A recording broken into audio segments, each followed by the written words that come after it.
좀 고민을 나눠볼까 해요. 휴대폰을 손에서 놓지 못하고 잠도 늦게 자는데 어떻게 해야 될까요? 초등학교 6학년 나이 어머님의 고민이세요. 이게 지금 코로나를 맞이하고 전국에 계신 모든 학부모님들의 고민이기도 하죠.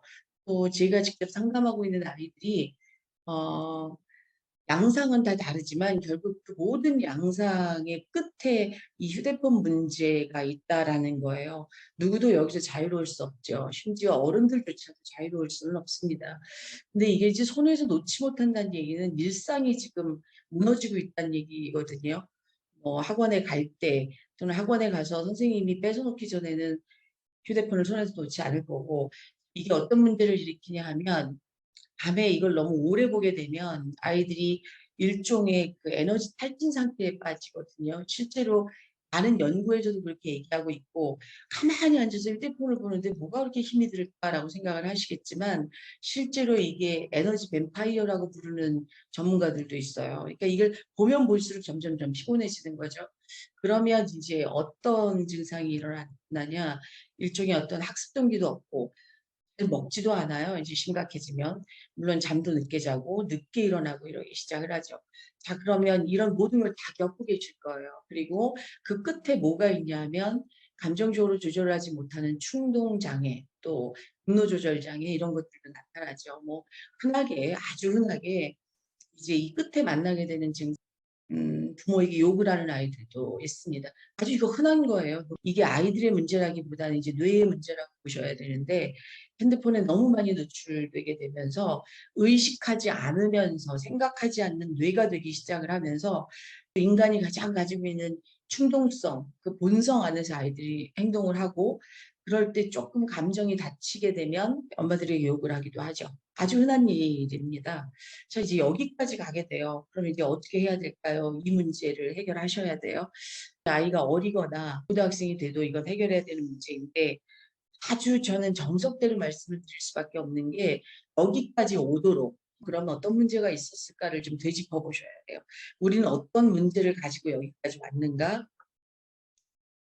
코로나가 시작되고 나서 아이들이 이 온라인 강의를 하기 시작을 했어요. 이제 이런 상황에서 아이들이 선생님들과 이 줌으로 수업을 했고, 이러면서 아이들이 보통 학교에서 나오는 공지사항을 휴대폰으로 받다가 보니까 휴대폰을 옆에다 놓고 수업을 듣죠.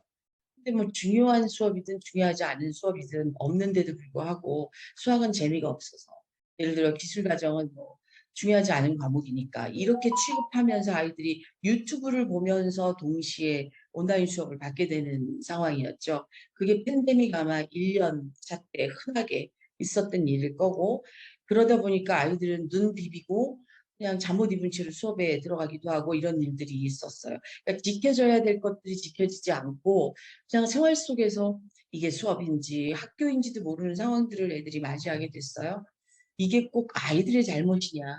그러면 이걸 꼭 훈육의 문제이냐? 이렇게 가져갈 수는 없습니다. 사실은 이제 이때 어떻게 대처하셨느냐가 중요해요. 사실은 이때 부모님들이 아주 단호하고 또 감정적이지 않게, 아이가 상처받지 않게 이 문제를 잘 대처하셨더라면 사실은 좀 악화되지 않았을 텐데, 이 상황을 부모도 처음 겪었고 아이도 처음 겪는 상황이었죠. 이 상황에서 이제 부모들은 심각하게 불안하고 공포스럽고, 그러다 보니까 아이들을 이제 야단치는 상황이 되는 거죠. 선생님한테 연락 왔어. 너 수업 늦었다더라. 야, 공부할 때는 핸드폰 옆에다 밀어놓고 해. 뭐 이런 단소리들을 계속하고 야단을 치는 상황이 되죠. 그게 훈육이란 이름으로 이제 이렇게 됐을 거예요. 그러면 대화를 했어야 되는데, 아이들의 좀 마음을 읽어주고, 이럴 땐 이렇게 하면 좋겠다. 이럴 땐 이렇게 하는 게 어떻겠니? 이렇게 하면 이런 어려움이 있게 될 거야. 넌 이 문제를 어떻게 생각하니?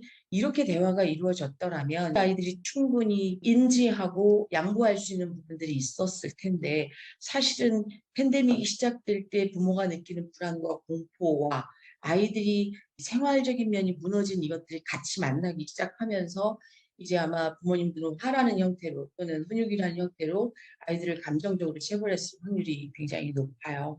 안 그러면 아이들이 와서 이야기할 때는 사실 시작은 너무 화가 나서 엄마가 야단치니까 신경질 나서 휴대폰을 마치 일종의 권력 게임처럼 내가 이것까지 내놓으면 보내주는 것 같은 느낌이 들면서 아이들이 이제 부모님이랑 싸우기 시작했죠.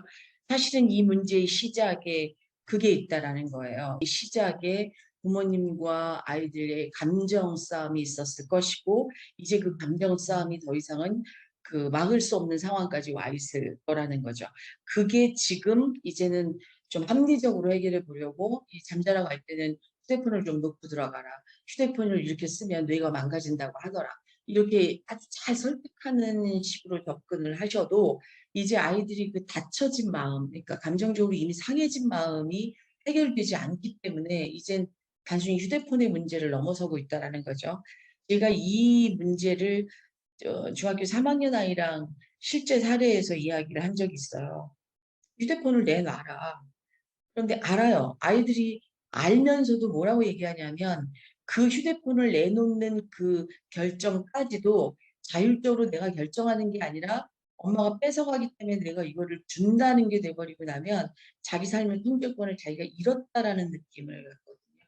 근데 이게 자기 삶의 통제권을 내가 잃었다는 얘기는 내 자율성이 심각하게 침해당했다는 거고 그럴 때 아이는 이 휴대폰이 나한테 이게 좋은 거야, 나쁜 거야, 이거를 따질 여력이 없죠.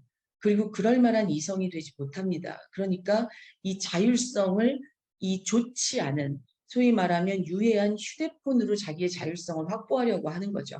그러면 이걸 어떻게 해결해 줘야 되냐? 사실은 관계 회복이 가장 먼저고요. 휴대폰과 상관없는 부모와의 관계 회복이 돼야 돼요. 그래서 아이가 어떤 상처가 있는지, 아이가 무엇 때문에 그렇게 기분이 나빴는지를 조금 아이랑 이야기하셔야 되죠. 그게 직접적으로 하실 수 없다 그러면 어떤 전문가의 도움을 받으셔서라도 이건 하셔야 됩니다. 왜냐, 대개 아이들이 이렇게 이런 걸로 문제를 일으키는 아이들은 이게 여러 가지의 말, 다양한 말을 통해 상처받는 게 아니라 부모의 결정적인 한마디 때문에 아이들이 어긋나는 경우도 있거든요. 그거를 알아보셔야죠. 엄마가 이 휴대폰 문제로 막 야단을 쳤는데 사실은 엄마가 휴대폰으로 야단친 게 아니라 내가 공부를 열심히 하지 않기 때문에 야단치는 거야 라고 받아들일 수 있어요. 그러면 이게 과연 부모님이 생각하는 것처럼 휴대폰 문제일까요? 아니면 진짜 학습의 문제일까요? 아이는 학습의 문제라고 받아들일 수 있어요. 결국 내가 공부 안 하니까 우리 엄마 날 휴대폰을 좀 띄워놓으면 나로부터 휴대폰을 띄워놓으면 내가 공부할 거라고 생각하고서 이러는 거 아닐까? 공부하라는 거잖아요. 이렇게 얘기하거든요. 뭔지는 사실 열어봐야지 알 수 있는 거기 때문에 그러면 거기까지 아이가 이야기할 수 있도록 부모님은 적극적으로 아이와의 관계를 회복할 수 있도록 노력하셔야 돼요. 그리고 이렇게 됐다는 얘기는 이미 일상에서도 엄마랑 아주 휴대폰이 아닌 다른 문제에서도 부딪힐 확률이 굉장히 높다라는 거고요. 그렇다면 결국 마지막 내 목표가 휴대폰이라면 이것만 조절하면 된다라는 생각을 하신다면 관계 회복하셔야 되고요. 이게 1차적인 거죠. 이게 회복되고 나서 아이의 목소리를 들어보셔야 되는데 여기에서 두 가지 경우가 있어요. 더 이상은 이 휴대폰을 손에 놓을 수 없어서 거의 중독 상황이 돼서 휴대폰을 놓으면 막 불안하고 짜증이 나고 분노가 올라오고 이러는 케이스가 있고 그래서 자기는 이걸 절대 놓을 수 없다라는 아이들이 있고요. 또 한 케이스는 아이 본인도 이 문제의 끝에 내가 지금 학습도 안 되고 학원 시간도 못 지키고 학교도 못 가고 이러는 모든 문제의 끝에 휴대폰이 있다는 걸 인지하는 아이들이 있어요. 이 두 가지 케이스는 많이 다르죠. 첫 번째 케이스는 완벽한 중독입니다. 그래서 이거는 중독 테라피 차원에서 좀 접근을 해야 되고 두 번째 케이스는 아이도 알고 있는데 안 되는 거예요. 의지력을 매일 발휘해 보는데 이 의지 갖고 안 되는 케이스가 있죠. 근데 이게 부모와의 관계가 회복이 되면 두 번째 케이스는 아주 급속도로 좋아집니다. 실제로 그렇게 좋아져서 제가 만난 사례 중에 딱 12회기 3개월 코칭 후에 이 문제를 완전히 해결하신 여기도 여학생이었는데 중학교 2학년 여학생 케이스가 있어요. 이건 본인도 이것 때문에 공부를 못하고 있고 잠을 못 자기 때문에 줄이고 싶은데 엄마랑 계속 싸우니까 본인이 이 감정 조절이 안 돼서 늘 충동적으로 싸우고 방문을 쾅 닫고 들어가고 이런 상황이었죠. 근데 이제 본 마음이 드러나기 시작하면서 선생님 나도 이걸 조절하고 싶어요. 이런 케이스는 좀 쉽게 해결해 볼 수 있어요. 근데 이제 이걸 넘어서요. 넘어서고 나서 중독 상황으로 가게 되면 이건 조금 시간이 걸리긴 합니다. 그렇긴 하지만 이것도 해결할 수 있는 건 부모와의 관계가 회복되고 나면 이건 이것도 해결이 가능합니다. 왜냐하면 부모는 끊임없이 아이의 마음을 알아주고 지금 어떤 마음이니? 지금 어떤 상태인 거니? 엄마가 뭘 도와주면 되겠니? 그러면 이 휴대폰을 계속 쓴다고 할 때 네가 지금 무엇 때문에 지금 이 휴대폰에 이렇게 열중하고 있는 거니? 요새는 어떤 걸 그렇게 많이 보니? 유튜브에 관심 있는 게 뭐니? 넌 요새 슬라임을 많이 보니? 이런 것들에 관심을 엄마가 이제 가져주면 관계가 회복되면서 조금씩 더 될 수 있죠. 그리고 나서 이제 마지막에 이 휴대폰 문제를 완전히 해결할 수 있는